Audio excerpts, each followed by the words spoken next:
Okay, hello and welcome everyone. My name is Catherine Myers and I will be the host for this TLC session. I'm so happy to invite you and have you be a part of us for Empowering the Invisible Student, presented by Rachel Childs Matlock. Rachel, the stage is yours.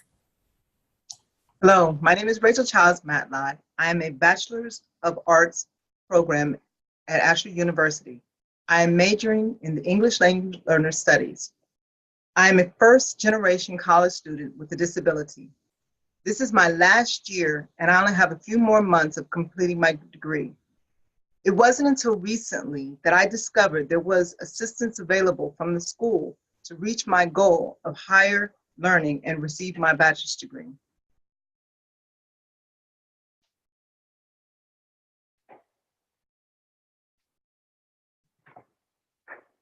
I am here to represent the students that go unseen, the invisible students.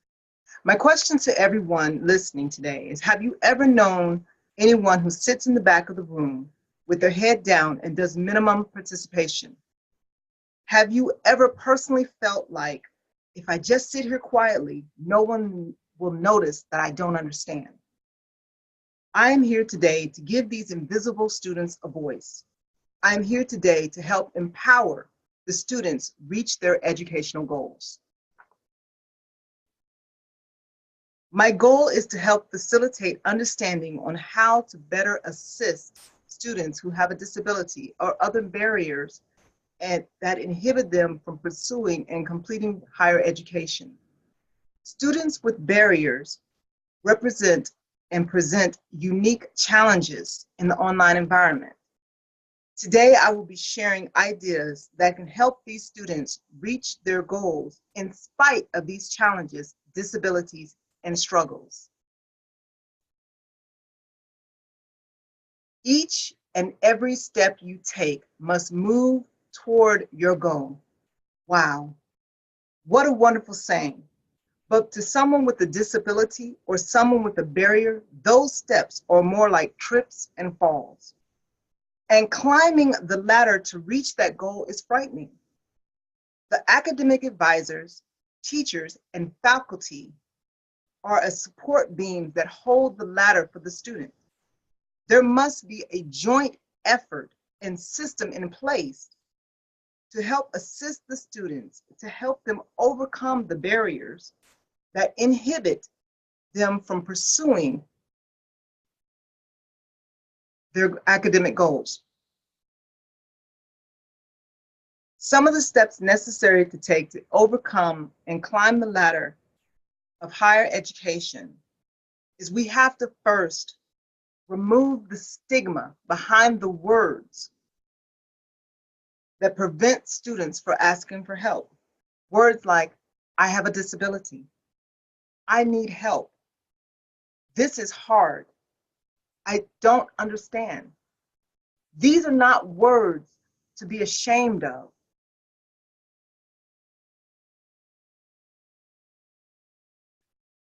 Excuse me, I have to refer to my notes. Behind those words, they're like background noise, drowning out the student's own voice. A lot of people in society think that admitting that I am struggling is something that I should be ashamed of. A lot of people in society think that just because we're over the age of 21, that we should have all the answers and that school should be easy. What law says that adults have to know everything instantly as soon as they hear, see, or read the information? When students have a support system, there is less intimidation and they are more encouraged to ask for help. When students are able to ask for help, they are able to learn and absorb the information. When students begin to absorb the information and learn, they become empowered. It is the teacher's responsibility to teach the students. It is the students' responsibility to learn and pass on the knowledge they learn to the next generation to keep this cycle of learning and knowledge and betterment going.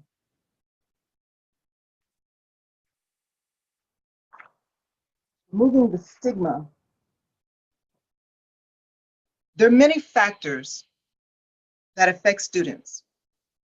People are afraid of labels, of not being good enough. So asking for help is hard.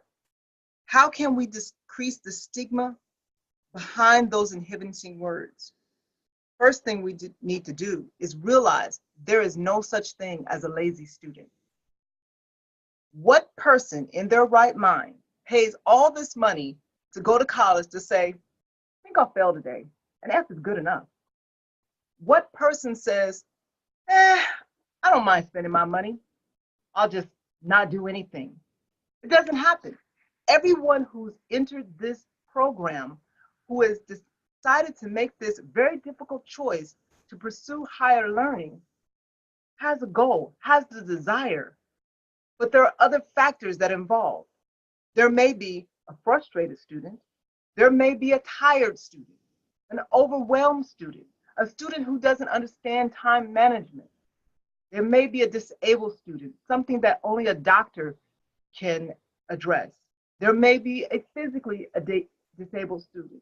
There may be a confused student, but there is no such thing as a disabled, lazy student.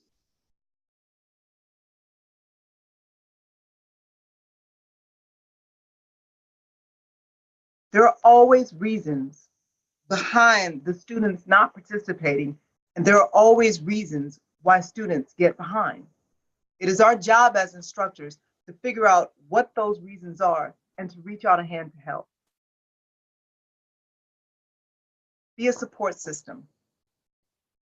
Be a support system and explain to the students what is new in the course. Give a quick overview of the uniqueness of the course. For example, doc sharing. The course I'm currently in, this doc sharing popped up. I had no clue what it was. I spent most of my time trying to maneuver through the course and figure out how this works and what I was supposed to do, that it took away from time that I was supposed to be absorbing and learning the information. So a quick introduction at the beginning will help reduce the stress that the student already has of learning new material, and they can concentrate and focus on what they need to learn and absorb, and not how to maneuver through the platform of the school. Temperature checks. Now, temperature checks are something that is quick and simple and easy to do, that is beneficial to not only students with barriers and difficulty and disabled, but to even students that are excelling in the class.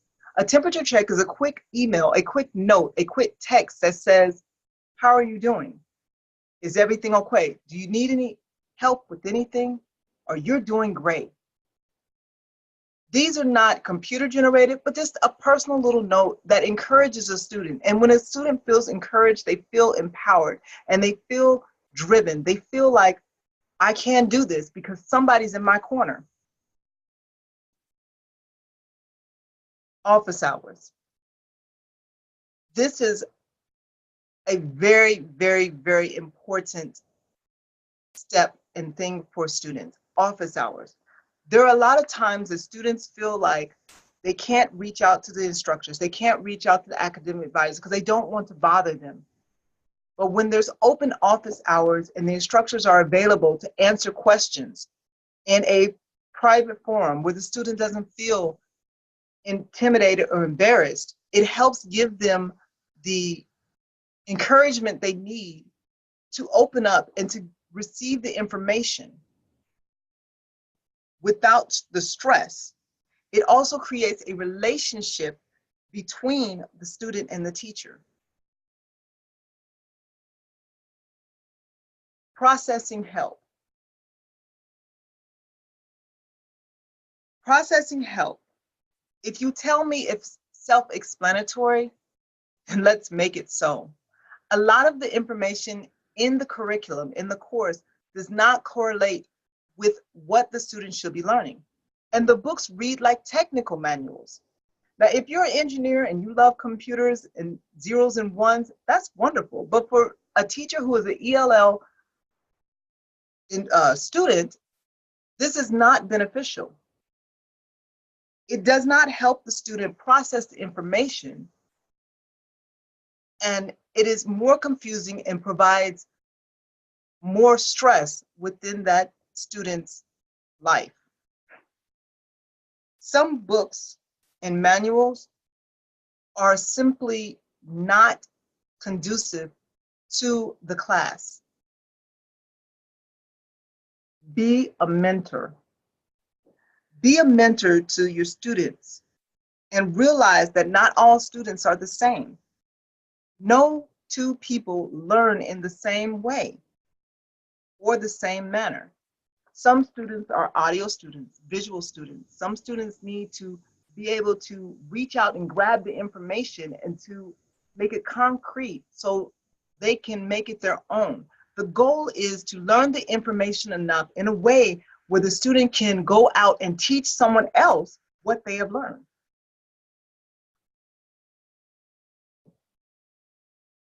How can we empower and define the methods of success? In this technological day and age, I can talk to someone across the world.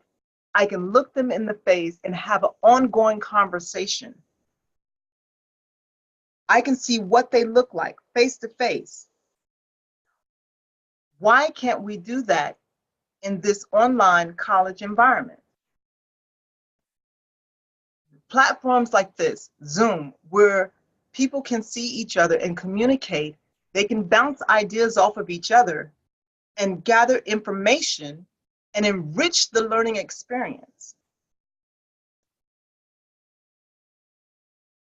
Update the classroom. When designing the courses, consider alternatives that can be added to help the students be more engaging instead of only read, write, test, read, write, test, read, write, test. That type of platform does not educate. It merely teaches people how to take a test and pass a test. The purpose of the higher education is learning is to learn information so we can pass that information on, or we can go and do a job that is beneficial to others in the community, in the area, or even across the world.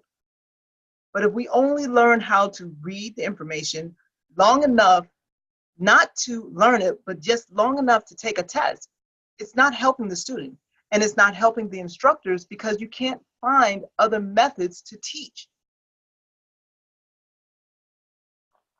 We need teachers, not tests. Moving forward, tutorial service. Ashford University offers students tutorial service. However, the tutorial student services that are offered has drawback for students with disabilities. We need alternative explanations. There is no interaction, and it is not beneficial to a student with a disability. Someone who needs more explanation, someone who needs that feedback one-on-one, who needs to hear it, who is audio or visual, who needs to see examples in order to absorb the information and process the information. The tutorial services that are available at Ashford University is simply texting back and forth between the tutor and the student. And most of the time, the tutors simply copy and paste what is in the curriculum and rereads it, has the student reread the information. If the student understood this information the first time, they would not have went on to the tutorial services to get extra help. Creativity works for students with disabilities. These extra services need to be more interactive to actually be beneficial. Open office hours. I know I've already said this, but it is important. That's why I'm reiterating. In time where the students can communicate with their teachers, their academic advisors, as a team is beneficial. On a platform where they can see and instantly talk. Because there are times when a student has a question, so you type the question, the teacher responds back in a type. But by the time you receive the response back, there's other information that you had to process, and something was lost in translation. And then the confusion is still there. The academic advisors are there to help the student. So the academic advisors, as well as the teachers and the students, must work together as a team. There's not one entity, the academic advisor and the student and the teacher. It should be all of them working together as a team to help promote education, to help promote the higher learning experience and make it a beneficial and engaging experience. Adaptive lessons. Adaptive lessons are important because everyone is different. And there should be alternative lessons. Many students are visual. Many students need help to find the deeper understanding. If there is information that the students don't understand, there should be other alternatives besides the textbooks to help explain it in a different way. If I told you the way to pour a cup in the water in the cup is to lift up the cup and pour it, and you ask me and tell me you don't understand, and I explain it in the same way, lift up the cup and pour it, are you going to understand it the second time I said it exactly the same? Of course not. So we need adaptive lessons set in place so there are other ways to explain it using other means and other medias.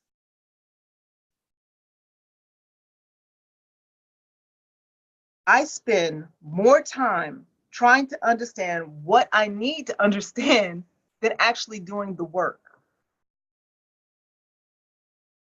And last and certainly not least, live discussions. The discussion questions in our class and in our course lead up to the assignments that need to be done. There are so many brilliant people in this class, so many brilliant students in this school.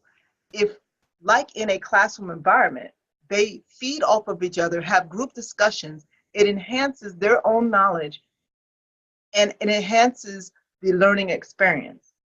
Live discussions where the students can instantly give feedback and receive feedback and information will only help improve the learning experience and help them to complete the assignment and actually learn the information and absorb the information and not just get it done for this moment, hurry up because I only have 5 weeks to get it done. And if I don't hurry up and get it done, I'm not going to pass the class.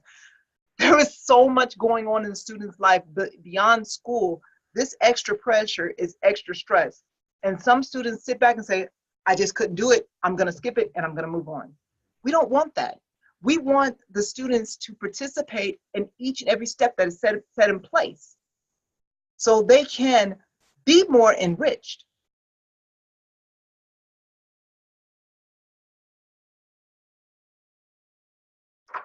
Thank you. And let us find a way to empower the invisible students.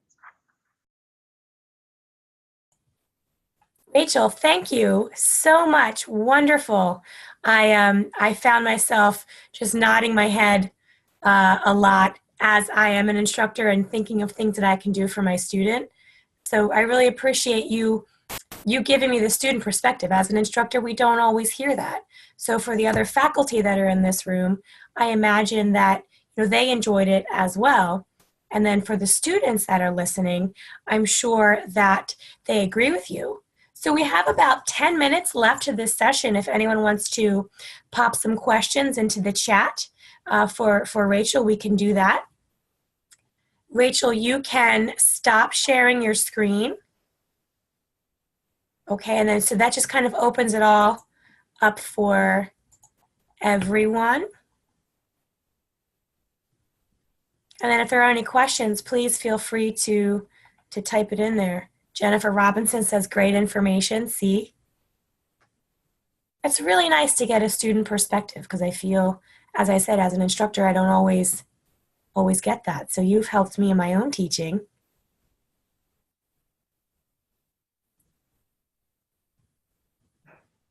Thank you.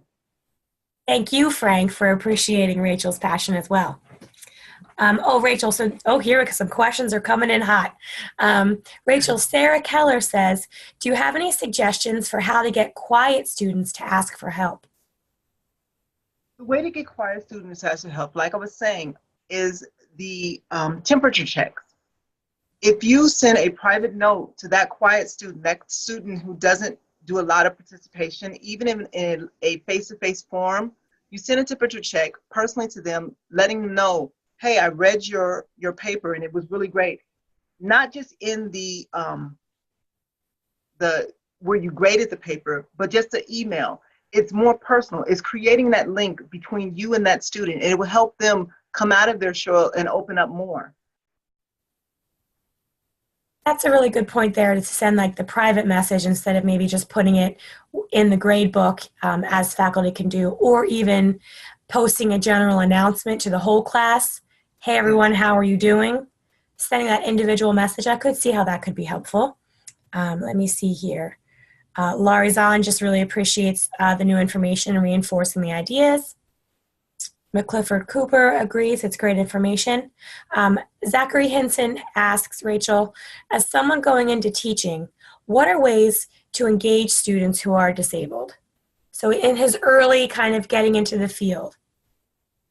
Okay, well, the thing to remember is disabled students, whether it be physically, mentally, they are no different than students who are not disabled. Each individual is different. You have to look at the individual as an individual. What type of learner are they? You find them tapping their hand when they're listening to, are they audio, are they visual? And you simply find out what is their niche and gear your information that you're trying to present in a way that they can understand and relate to. For myself, I'm an audio listener and I'm a visual. When I see something, I'll never forget it. But if I simply read it, it's like Charlie Brown, I have no idea. But if I'm looking at a video and I'm speaking to someone, it's something I can hold on to forever. If I'm listening rhythmatically, it's something I'll hold on forever. Find what that works for each individual student and go from there to create your curriculum. Thank you, that's good. I just had a question. There are no other questions in the chat, although, and please forgive me, I hope I pronounce your last name correctly, but Dr. Akawawo, please, sorry if I butchered that. He just really appreciates just your courage to share your story and then how to help students as well. I had a question though, as you were talking during your presentation, and to kind of bounce off what Zachary said, in our early courses that students take, you may remember your EXP 105 course or Gen 102. There's a lot of work on learning about your learning styles and so forth. And I think maybe as students progress through their program, the content of the course maybe gets away from that. As a student, would you appreciate seeing maybe an announcement from your instructor to the whole class saying, hey everyone, I know we only have 5 weeks. I'd like to get to know you in a different manner. If you would like, could you please send me an email with your learning style or how you learn best? Do you think that would be beneficial, or? That would be very beneficial. I think that would be wonderful.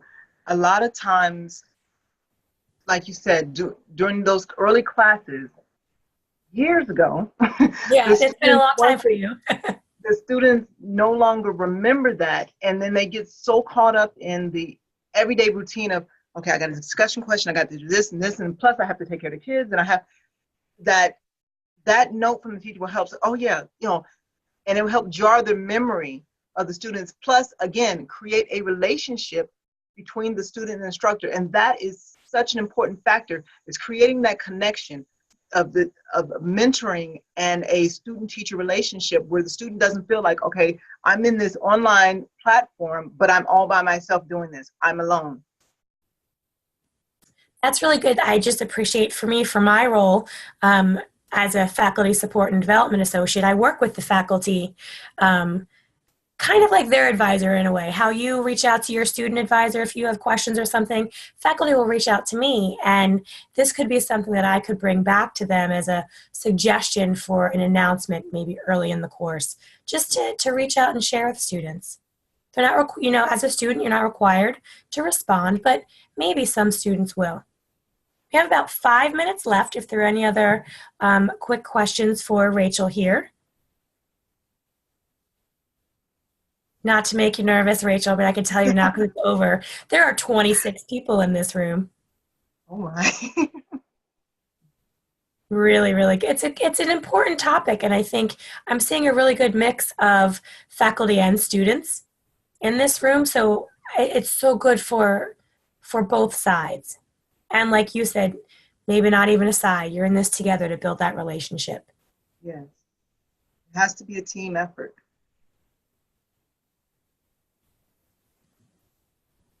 I'm not seeing any more questions pop up. We still have 4 minutes. Oh, Jennifer Robbins, Jennifer Robinson loves the idea of a temperature check. Just a quick reminder for her as an instructor. I think these reminders are good as well for me as an instructor. Just as you were saying with the students, you kind of just get in the routine and the read, write, test. As you were saying, as an instructor, I kind of have my own routine, post an announcement, respond to the discussion forums, check my email, and it's easy to stick with that, and just so I can also check off my list and deal with all the things that I'm doing. So that pause, you know, I think it's really good reminder. In the online environment like this, it's very easy to disconnect and not feel like you're actually in a school. When brick and mortar, you see the instructor, you see the fellow classrooms in the arena in the classrooms, and it's very easy to feel like you're not really in school and you're not really connected to any other people. And so asking for that help is not as easy as if you were in a brick and mortar school. That's why I think the temperature checks are so important. And then this platform, Zoom, that we're using, we've been using it for a year now. TLC last year was the first time that we had used it. And my team, we use this frequently now for meetings because we're all over California, Iowa. I'm on the East Coast. And to have that FaceTime. So I think it's a little daunting, the new technology, but I think I've seen faculty slowly begin to use this in their classrooms. And maybe your presentation gives them a little bit of a push to try it.